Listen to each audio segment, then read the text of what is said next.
वो आत्म तत्व अपने स्वरूप से विचलित ना होने वाला, एक तथा मन से भी तीव्र गति वाला है। इसे इंद्रियां प्राप्त नहीं कर सकी, क्योंकि यह उन सब से पहले गया हुआ है।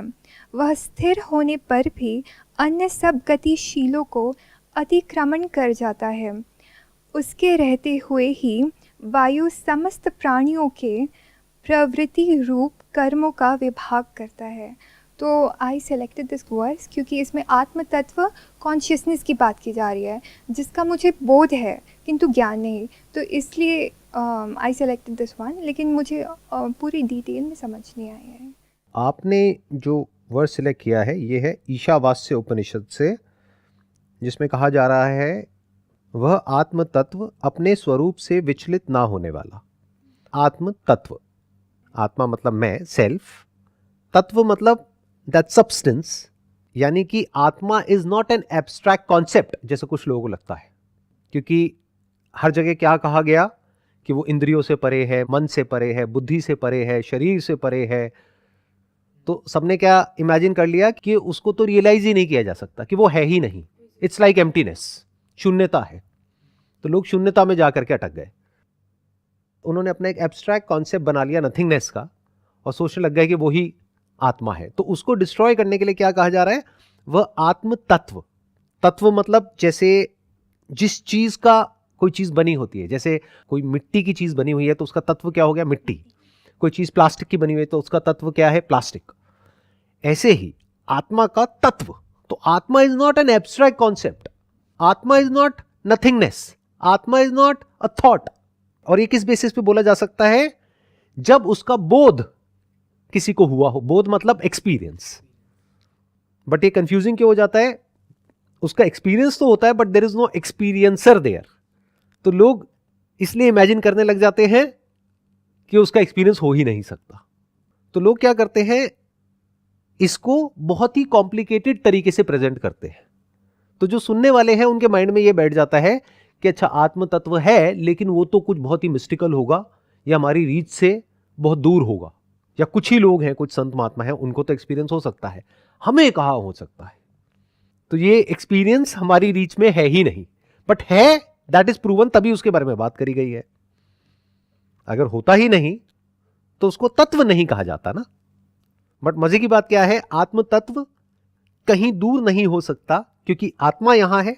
आत्मा मतलब मैं यहां हूं, तो इसका मतलब तत्व भी यही है। मैं क्या गुजरे हुए कल में हूं, आने वाले कल में हूं, या अभी हूं, यही हूं। तो अभी यहीं पर वो तत्व भी है। अब उसके बारे में क्या कहा जा रहा है, वह जो आत्म तत्व है वो अपने स्वरूप से ही, स्वरूप यानी उसका जो रूप है, विचलित ना होने वाला है। मतलब वो विचलित नहीं होता है।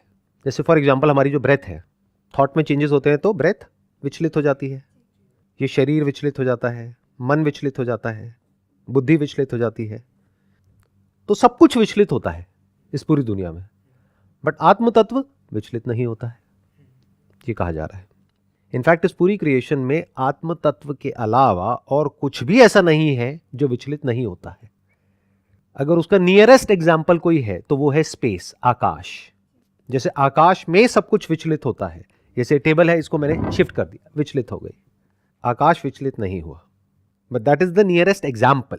इसका मतलब ये नहीं है कि वो स्पेस है। एक तथा मन से भी तीव्र गति वाला है, वेरी इंटरेस्टिंग, कि वो एक ही है। आत्म तत्व एक है, यानी जितनी बॉडीज हैं उसमें अलग अलग आत्म तत्व नहीं है। There is only one self which is pervading everything and everyone. ये बहुत बड़ी बात है जो यहां पर कही जा रही है। और उसके बारे में क्या कहा जा रहा है, वो एक है तथा मन से भी तीव्र गति वाला है। थॉट से, फीलिंग से, इमोशन से। मुझे ये बताओ, थॉट से तेज क्या है इस पूरी क्रिएशन में? जैसे सन से अर्थ तक लाइट पहुंचने में कुछ सेकंड्स लगते हैं, लेकिन सोच करके देखो सन के बारे में, तो लाइट से भी तेज हमारा थॉट ट्रैवल कर गया। तो मन से तेज कुछ नहीं है as far as this universe is concerned. यानी जहां आपका थॉट पहुंचता है, जैसे एक ऑब्जेक्ट से दूसरे ऑब्जेक्ट तक वो पहुंचा थॉट हमारा। ये ऑब्जेक्ट्स क्या है, फॉर्म्स है, या आइडेंटिफिकेशन ऑफ समथिंग है, name given to a thing और अ पर्सन, तो ये थॉट जितनी देर में वहां से वहां तक पहुंचता है, मानो 1 सेकंड के 1,00,000वें हिस्से में पहुंचता है, उससे भी तेज आत्म तत्व है।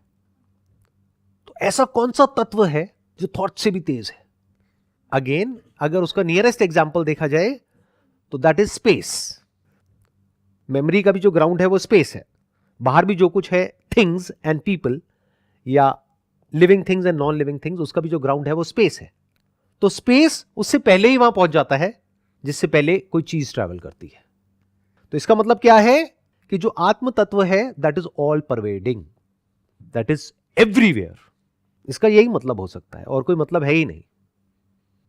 इसे इंद्रियां प्राप्त नहीं कर सकती, मतलब जो हमारी 5 इंद्रियां हैं, 5 सेंसेस हैं, वो उसको प्राप्त नहीं कर सकती इन द सेंस के उसको होल्ड नहीं कर सकती आत्म तत्व को। जैसे our eyes can be hold a form, our ears can be hold a sound and remember a sound. जैसे कोई गाना सुना तो उसको हमने वापस से अपनी मेमोरी के थ्रू रिप्रोड्यूस कर दिया, इसको बोलते हैं प्राप्त कर लेना या अंदर स्टोर कर लेना। तो आत्म तत्व को अंदर हम स्टोर नहीं कर सकते क्योंकि स्टोरेज सिर्फ फाइनाइट का होता है, फॉर्म का होता है, लिमिटेड किसी चीज का होता है। इन्फिनिट को कैसे स्टोर करोगे? जैसे स्पेस है, इसको कैसे स्टोर करोगे? तो इंद्रियां जो हमारे सेंसेस हैं वो उसको प्राप्त नहीं कर सकती, यानी कि उसको देखा नहीं जा सकता है आंखों से, उसको कानों से सुना नहीं जा सकता है, नाक से हम उसको स्मेल नहीं कर सकते हैं, स्किन पे कोई सेंसेशन की तरह हम उसको फील नहीं कर सकते हैं, उसको टेस्ट नहीं कर सकते हैं। तो वो हमारे सेंसेस के बियॉन्ड है, इंद्रियों के बियॉन्ड है। और जो भी हमारी मेमोरी ऑपरेट करती है that is in the realm of जो भी सेंसेस के थ्रू हम परसीव करते हैं और उसकी मेमोरी स्टोर्ड होती है, बस। अब ये बताया जा रहा है क्यों इंद्रियां उसे प्राप्त नहीं कर सकती, क्योंकि यह उन सबसे पहले विद्यमान है। इसको बिल्कुल इस तरीके से देखो कि इंद्रियों के भी पहले वो है। जैसे हमारे जो सेंसेस हैं वो क्या करते हैं कि पहले कुछ होता है, यानी इस यूनिवर्स में 2 चीजों के बीच में कोई कांटेक्ट होता है। जैसे लाइट का किसी सरफेस से कांटेक्ट हुआ तो जो रिफ्लेक्शन है उसको हमने देखा, लाइट को हम नहीं देख सकते। ऐसे ही 2 वेव्स का जब आपस में कांटेक्ट होता है, 2 वाइब्रेशंस का आपस में कांटेक्ट होता है, उसको साउंड बोलते हैं। तो पहले वो कांटेक्ट होता है, फिर सेंसेस की बारी आती है, फिर सेंसेस के थ्रू हम उसको परसीव करते हैं। बट वो जो आत्म तत्व है वो सेंसेस से भी पहले है, यानी कि कॉन्शियसनेस, यानी कि जो मैं हूं, मैं उस कांटेक्ट से पहले ही एग्जिस्ट करता हूं। इसका सबसे सिंपल एग्जांपल है कि अगर कोई इंसान देख नहीं सकता है तो क्या वो है या नहीं है? वो उस कांटेक्ट से पहले ही विद्यमान है, यानी वो है। क्योंकि उसकी आंखें अभी देख नहीं सकती है तो उसको कुछ दिख नहीं रहा है, बट अगर आंखों का ऑपरेशन हो जाए, सर्जरी हो जाए, तो उसको दिखने लग जाएगा। तो जो आत्म तत्व है वो पहले से ही विद्यमान है, ये हम अपने अंदर देख सकते हैं। इसकी ब्यूटी क्या है कि जो भी यहां पे कहा जा रहा है उसको आप वेरीफाई कर सकते हो। If you got a peaceful mind, आराम से आप देख सकते हो। अगर आपके अंदर से मेमोरी निकाल दें तो थॉट गायब। बहुत लोग हैं उनकी मेमोरी चली जाती है तो उनको कुछ भी याद नहीं होता है। ऐसा भी हो जाता है कि वो बोल तक नहीं सकते हैं। उनसे पूछो ये क्या है, I don't know. Even they can not से आई डोंट नो। अगर लैंग्वेज की भी मेमोरी चली गई है तो they can't think, they can't talk, they can't react, but they still exist. अगर उनकी स्किन पे कुछ गर्म लगेगा तो उनको पता लगेगा। तो चाहे मेमोरी हो ना हो, मैं होता हूं। अच्छा, अगर 5 के 5 सेंसेस डेड हो जाए लेकिन मेमोरी एक्टिवेटेड है, तब क्या आप हो या नहीं हो? जैसे सपने में होते हैं हम, ड्रीम्स के टाइम पे क्या होता है? क्या हमारे सेंसेस एक्टिवेटेड होते हैं? क्या आपको बाहर की आवाजें आ रही होती हैं? बाहर शोर हो रहा है, आपको पता ही नहीं है। आपके अंदर एक अलग दुनिया चल रही है। वो दुनिया कौन सी है? वो मेमोरी की दुनिया है। तो you exist minus senses also. Dreams उसका प्रूफ है। और बिना ड्रीम्स के, यानी बिना मेमोरी के भी आप एग्जिस्ट करते हो। वेकिंग स्टेट उसका प्रूफ है, या ऐसे लोग उसका प्रूफ है जिनकी मेमोरी चली गई है। तो you exist minus senses and minus memory also. Minus memory मतलब माइनस थॉट, माइनस माइंड। वह स्थिर होने पर भी अन्य सब गतिशीलों को अतिक्रमण कर जाता है। मतलब कि वो स्थिर है, वो खुद कुछ नहीं करता है, लेकिन बिना कुछ करे ही वो जो सबसे तेज है, objects, animals, people in this world और थॉट, उन सबको अतिक्रमण कर जाता है। यानी उन सबसे तेज, उन सबसे जल्दी वहां पर पहुंच जाता है। Again the same example, space. और अगर इसको क्लियर ही सुनना है तो साउंड ऑफ साइलेंस। बट इसके बारे में कोई क्लियर नहीं बोलता है। There is nothing other than the sound of silence जो यहां पर कहा जा रहा है उससे कनेक्ट हो पाए। उसके अलावा ऐसा कोई दूसरा तत्व नहीं है। ये वो लोग जानते हैं जिन्होंने हर तरह की मेडिटेशन करी है। जिन्होंने नहीं करी है उनके मन में एक डाउट होता है कि शायद इसके अलावा भी कहीं कुछ है। They are not sure. But someone who has gone very very deep within and without, in the sense outside and inside, जिसने सब कुछ जो भी जानने लायक है वो करके देख लिया है। हर तरह के एक्सपेरिमेंट्स अपने अंदर रन करके देख लिए हैं, ब्रेन के लेवल पे, बॉडी के लेवल पे, ब्रेथ के लेवल पे। वो जानता है कि ऐसा कोई दूसरा तत्व नहीं है। वो विचलित नहीं होता है, वो मन से भी तेज है। मन में हम कुछ सोचते हैं, सोचने से पहले भी साउंड ऑफ साइलेंस होती है, जिस वक्त वो सोच चल रही होती है तब भी होती है, सोच के मिट जाने के बाद भी होती है। वो तत्व पहले भी था, अभी भी है और आगे भी रहेगा। वह स्थिर है, लेकिन सब गतिशीलों को अतिक्रमण कर जाता है। यानी वायु से भी तेज है। वायु ट्रैवल करती है, उसकी अपनी एक स्पीड है, विंड की अपनी एक स्पीड है, साउंड की स्पीड है, लाइट की स्पीड है।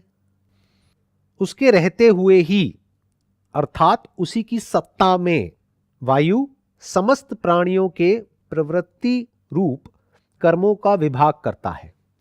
ध्यान से समझना, जो कर्म होते हैं, यानी कि कौन क्या करेगा, कौन क्या नहीं करेगा, वो साउंड ऑफ साइलेंस नहीं करता है। इनफैक्ट साउंड ऑफ साइलेंस कुछ भी नहीं करता है। और ये मैं कह रहा हूं कहने के लिए करता है। इट इज नाइदर करता है नॉर करती है। It is neither female nor male, it is just there. उसके रहते हुए ही, यानी उसकी सत्ता में, यानी कि वो आत्म तत्व की सत्ता में जो कुछ होता है, फिर वो कैसे होता है? जो आत्म तत्व है वो तो कुछ करता ही नहीं है। वायु समस्त प्राणियों के, समस्त मतलब पेड़ पौधे, animals and humans and even non living things, ये सारा खेल वायु का है। आज साइंस भी यही कह रही है। हाइड्रोजन क्या है, ऑक्सीजन क्या है? वायु, एटम्स, सारा उसी का खेल है, वेदर इट इज लिविंग और नॉन लिविंग। तो वायु समस्त प्राणियों के प्रवृत्ति रूप। अब प्रवृत्ति क्या होती है, ध्यान से समझना। वृत्ति मतलब फ्लक्चुएशन, वाइब्रेशन। प्र मतलब आप कह सकते हो सुप्रीम, प्र मतलब आप कह सकते हो प्रायर टू समथिंग, प्र मतलब आप कह सकते हो सबसे पहली वृत्ति या फिर सबसे इसेंशियल वृत्ति, the essence of that thing, जिसको आज साइंटिफिकली डीएनए बोलते हैं। तो समस्त प्राणियों के प्रवृत्ति रूप मतलब हम सबकी अलग अलग प्रवृत्ति है। वृत्ति मतलब जो एटॉमिक स्ट्रक्चर है वो अलग अलग है ना हम सबका। हमारा और जानवरों का और पेड़ पौधों का अलग अलग है। उसके अकॉर्डिंग कर्मों का विभाग करता है। कौन करता है? वायु। ये भी कहना गलत होगा कि करता है, क्योंकि ट्रांसलेशन में ये गड़बड़ हो जाती है। होता है। वायु थोड़ी ना करता है। वायु इज नॉट अ पर्सन जो कि करता है। उसके अकॉर्डिंग, लॉज ऑफ नेचर के अकॉर्डिंग अपने आप वो होता है। यानी according to the laws of the nature, plants एक तरीके से एक्ट कर रहे हैं, एनिमल्स अलग अलग तरीकों से एक्ट कर रहे हैं, ह्यूमंस अलग अलग तरीकों से एक्ट कर रहे हैं। That is all because of what? वायु। उसी वायु को ब्रेथ के स्टैंड पॉइंट से जब हम बोलते हैं तो हम प्राण बोल देते हैं। उसी वायु को मैटर के स्टैंड पॉइंट से बोलते हैं तो एटम बोल देते हैं, अणु बोल सकते हैं। इट डिपेंड्स कि आप वायु को किस स्टैंड पॉइंट से बोल रहे हो। पानी के स्टैंड पॉइंट से बोलोगे तो आप लिक्विड बोल दोगे, हवा के स्टैंड पॉइंट से बोलोगे तो गैस बोल दोगे, विंड बोल दोगे, धरती के स्टैंड पॉइंट से बोलोगे तो एलिमेंट्स बोल दोगे। है तो वायु ही। और वायु में क्यों चेंजेस होते हैं? Because of the laws of nature, यानी कि जब हीट बढ़ती है तो वायु अलग तरीके से एक्ट करती है, जब हीट कम होती है तो अलग तरीके से एक्ट करती है। तो ये भी कोई कर नहीं रहा है, अपने आप हो रहा है। It depends upon a lot of factors. In fact ये कहना गलत नहीं होगा कि everything is connected to everything else. हम क्या गलती करते हैं, हमेशा इन आइसोलेशन चीजों को देखते हैं, क्योंकि हम खुद को ऐसे देखते हैं तो दुनिया को भी हम ऐसे ही देखते हैं। जबकि इस पूरी दुनिया में, पूरे यूनिवर्स में कुछ भी ऐसा नहीं है जो एक दूसरे से कनेक्टेड ना हो। जैसे अगर कोई साउंड हुई, ये एक साउंड हुई, तो इसकी वजह से पूरे के पूरे यूनिवर्स पर असर आया है, बट वो हम देख नहीं पा रहे हैं कि इस साउंड का असर कहां हुआ, कैसे हुआ, किस किस पर हुआ, और जहां पर असर हुआ उसकी वजह से और क्या असर हुआ। होलिस्टिकली देखोगे तो आपको समझ आ जाएगा, एवरीथिंग इज इंटरडिपेंडेंट, इंटरकनेक्टेड। तो यहां पर भी क्या करा जा रहा है, यहां पर भी सेग्रीगेट करके आपको कहा जा रहा है कि वायु, क्या वायु बिना अग्नि के ऑपरेट कर सकती है? क्या अग्नि बिना वायु के एग्जिस्ट कर सकती है? बिना जल के तो कर सकती है। जैसे इस यूनिवर्स में बहुत सारे ऐसे प्लैनेट्स हैं जहां पर जल नहीं है। अग्नि और वायु में जो चेंजेस होते हैं उसकी वजह से जल पैदा होता है। एक पर्टिकुलर टेम्परेचर जब होता है एक प्लैनेट के ऊपर, और वहां पर जो एग्जिस्टिंग कंडीशंस चाहिए होती है वो होती है, तो वहां पर जल आ जाता है। जब जल आता है तो फिर लाइफ क्रिएट हो जाती है। जल ही तो जोड़ता है ना सबको आपस में। तो ये यहां पर कहा जा रहा है कि जो आत्म तत्व है वो स्वरूप से ही ऐसा है कि वो कुछ भी नहीं करता है। जो भी कुछ होता है इस दुनिया में, that happens because of the laws of nature. But आत्म तत्व के होने से, यानी कॉन्शियसनेस के होने से, दिस एंटायर यूनिवर्स इज इल्यूमिन्ड, ये प्रकाशमान हो जाता है। बट जब मैं प्रकाश की बात करता हूं तो वो गड़बड़ मत करना जैसा लोग करते हैं।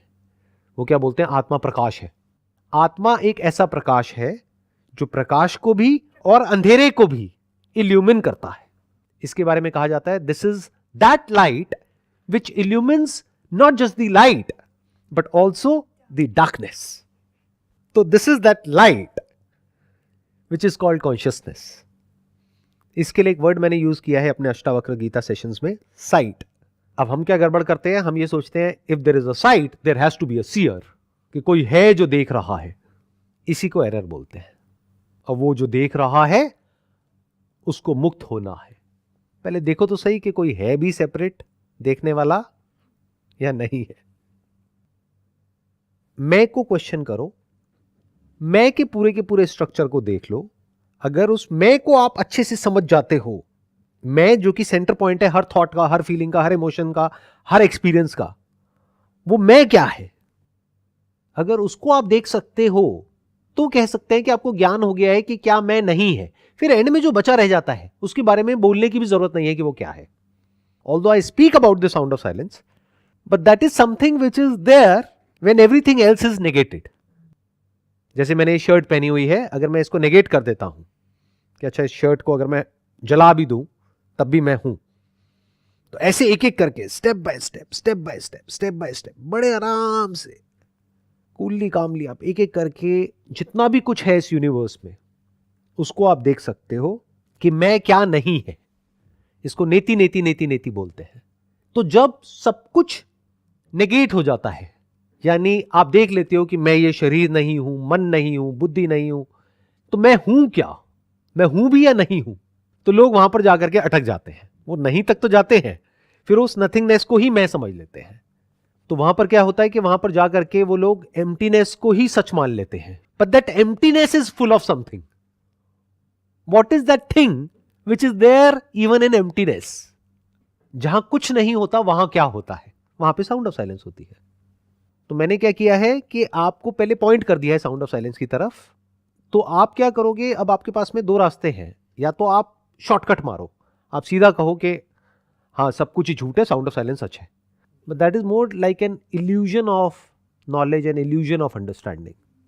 इट्स जस्ट लाइक कि पानी की बात करी जा रही है यहाँ पे उपनिषद में। एक तरीका तो ये है, मैं पानी के बारे में आपको ज्ञान देता चला जाऊं 10 साल तक, 20 साल तक, 50 साल तक, बट पानी को कभी टेस्ट नहीं किया है, पता ही नहीं है पानी होता क्या है।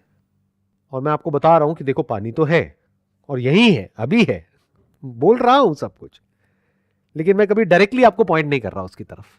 तो 99.99% पॉसिबिलिटी क्या है कि आपको ज्ञान तो हो जाएगा, लेकिन उस पानी का कभी एक्सपीरियंस नहीं हो पाएगा। पानी के बारे में मैं इतना कुछ कह दूंगा कि पानी आपके सामने होगा, फिर भी आप देख करके कहोगे नहीं ये पानी नहीं है, मैंने पढ़ा था ना, पानी तो ऐसा है, पानी तो वैसा है। तो मैंने अब क्या किया, ज्ञान के थ्रू नहीं गया, सीधा डायरेक्ट एक्सपीरियंस ऑफ वाटर, यानी कि साउंड ऑफ साइलेंस।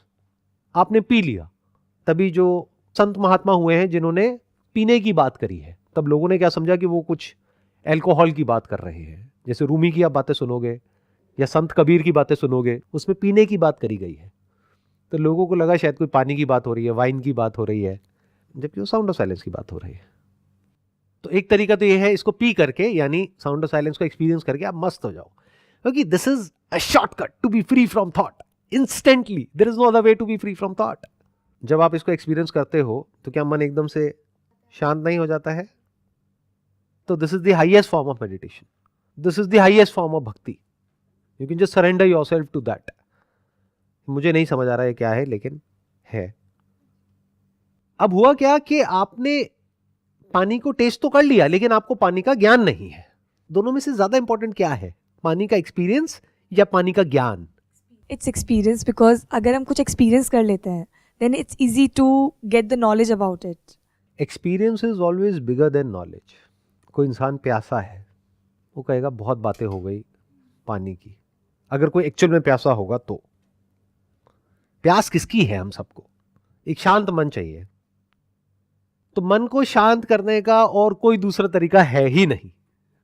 अगर कभी आपने अलग अलग तरह से एक्चुअल में कोशिश करी है मन को शांत करने की, तो आपको समझ आ जाएगा there is no other way. Because और जितने भी तरीके हैं, उन तरीकों में क्या होता है, आपको अपने ध्यान को कहीं ना कहीं लगाना पड़ता है। यहां पे आपको अपने ध्यान को लगाना ही नहीं है, ध्यान करना ही नहीं है, ध्यान अपने आप लग जाता है, ध्यान मिट जाता है। लोगों को लगता है मेडिटेशन मतलब ध्यान करो, करते रहो। कितने सालों तक करोगे? 10 साल, 20 साल, 50 साल करते रहो।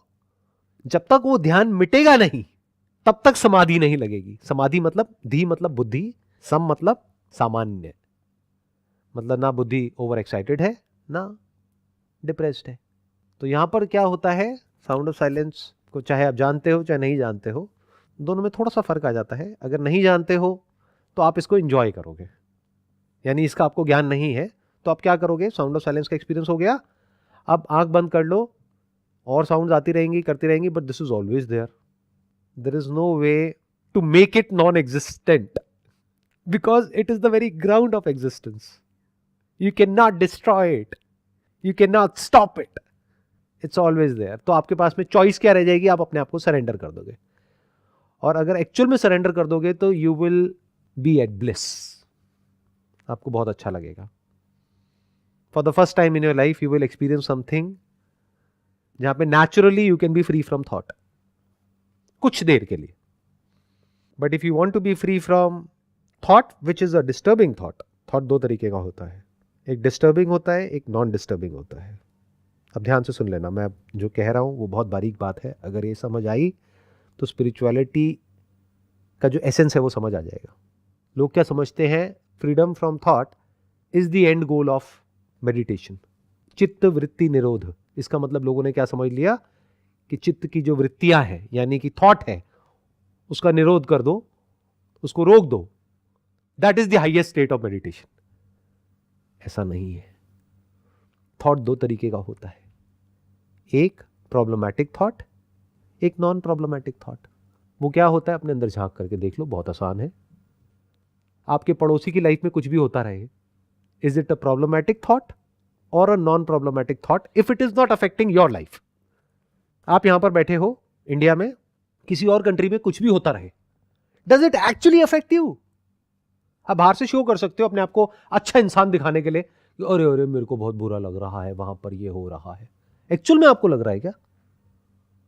तो उस थॉट को क्या कहेंगे, नॉन प्रॉब्लमैटिक थॉट।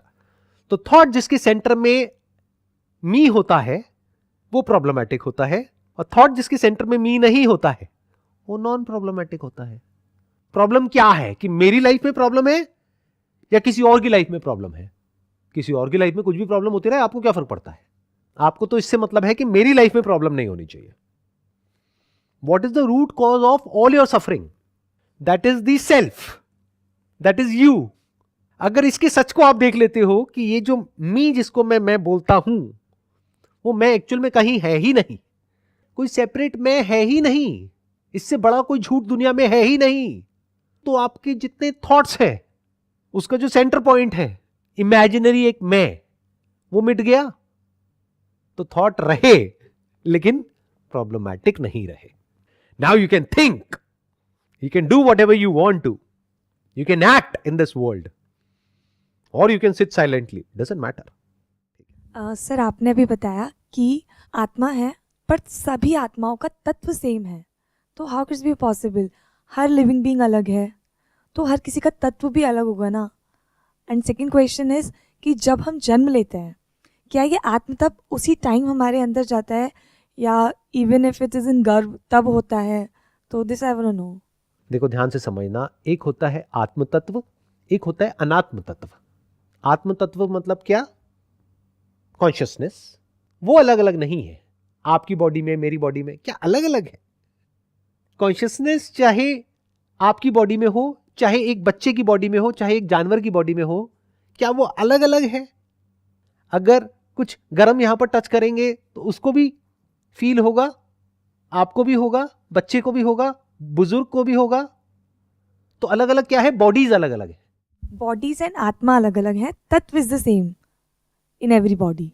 जब हम तत्व की बात करते हैं तो दो तरह के तत्व हैं. एक है विथ फॉर्म, उसको बोलते हैं सगुण, और एक है निर्गुण यानी फॉर्मलेस.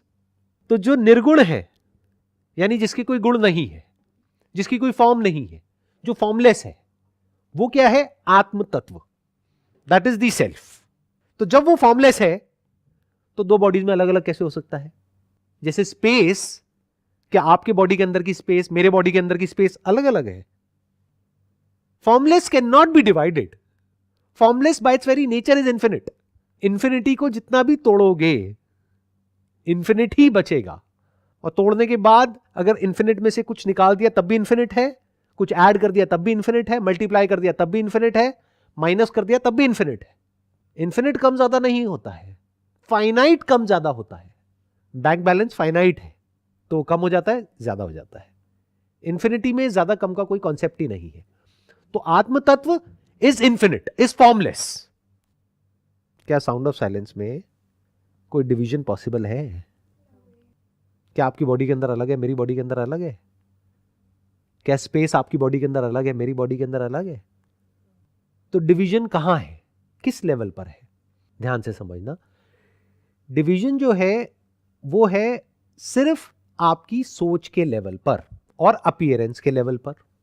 अपीयरेंस मतलब क्या? बाहर से जैसे आप दिखते हो और मैं दिखता हूं, दोनों में बड़ा फर्क है. हमारी जो बॉडी कंपोजिशन है वो अलग अलग है. जैसे दो मूर्तियां बनी है मिट्टी की, एक मूर्ति अलग है, दूसरी मूर्ति अलग है, बट दोनों का सब्सटेंस क्या है? सेम है. It is not similar, it is same. That has to be very clear. तो डिवीजन सब्सटेंस के लेवल पे नहीं है, चाहे आत्म तत्व हो चाहे अनात्म तत्व हो. अनात्म मतलब क्या? This body is not me. For example आप बोलते हो बॉडी मतलब क्या? ये हैंड. तो अगर हम हाथ को काट दें तो क्या आप एग्जिस्ट कर रहे हो? नहीं कर रहे हो. तो that is proved you are not this hand, because you can exist without this hand also. If you say I M these eyes, तो अगर हम आंखों को हटा दें तो तब भी आप हो.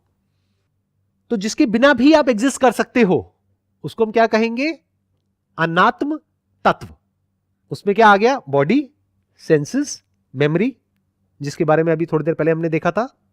तो अनात्म तत्व के पॉइंट ऑफ व्यू से भी देखोगे तो अपीयरेंस अलग अलग है. मतलब आप या मैं या जानवर और पेड़ पौधे बाहर से देखने में अलग अलग हैं. Fundamentally we are not similar, we are same. धरती, जल, अग्नि, वायु, आकाश, इसी के बने हैं हम सब. तो वहां पर भी सेपरेशन नहीं है. जो आत्म तत्व है उस लेवल पे तो कहीं कोई सेपरेशन पॉसिबल ही नहीं है. उसके बारे में बोलते हैं अखंड, मतलब जिसको ब्रेक नहीं किया जा सकता है. उसमें कोई मिलावट नहीं करी जा सकती है. जैसे पानी को गंदा किया जा सकता है, किसी भी चीज को मिलावट के थ्रू पॉल्यूट किया जा सकता है, उसके एट्रीब्यूट को चेंज किया जा सकता है, उसके गुणों को बदला जा सकता है। निरंजन मतलब क्या? उसको आप चाहे भी तो कुछ कर नहीं सकते, उसको बदल नहीं सकते हो। अब बताओ ऐसा कौन सा तत्व है जो निरंजन है इस पूरे यूनिवर्स में, साउंड ऑफ साइलेंस के अलावा? Not even one. वायु भी दूषित हो जाती है, कभी खुशबू आ जाती है, कभी बदबू आ जाती है। तो आत्मा और अनात्मा में आप फर्क देख पा रहे हो, इसको विवेक बोलते हैं। यानी अगर इन दोनों में आप अच्छे से फर्क देख सको और ये भी देख सको कि फर्क सिर्फ अपीयरेंस के लेवल पर है, एक्चुअल में कोई फर्क नहीं है। जैसे पानी की ही दो अलग अलग लहरें हैं, वो देखने में फॉर्म अलग अलग है पानी। अब आप अगर कहते हो कि मैं ये लहर हूं और मैं उस लहर से अलग हूं, तो किस मैं की आप बात कर रहे हो? इस मैं को क्वेश्चन करो। This is the beginning of spirituality. तब आप देखते हो जो अनात्म तत्व है उस लेवल पे we are not similar, we are same. उन्हीं एटम्स के बने हैं हम सब, चाहे ये टेबल हो, चाहे कोई चेयर हो, चाहे कोई प्लांट हो, चाहे आप हो, चाहे मैं हूं। आत्म तत्व is same, it's not similar, it's same, it's one. तो एक्चुअल में मैं जिसको भी मैं कहता हूं, that is nothing but an appearance of the form, और उसके साथ में जो भी कुछ जुड़ा हुआ है। तो मैं is just for the name sake. In reality there is no separate मैं। This is moksha. मोक्ष का मतलब लोग क्या समझते हैं? मैं को फ्री कर दिया। अरे मैं होगा तो फ्री करोगे ना। मोक्ष का मतलब यह नहीं है कि मैं मुक्त हो गया, मैं से मुक्त हो गए, दैट इज मोक्ष। मतलब इस मैं के झूठे कॉन्सेप्ट से आप फ्री हो गए, this is moksha. Because now from the standpoint of the body I am not different from the universe. From the standpoint of my soul, that is atma, I am not different from the universe.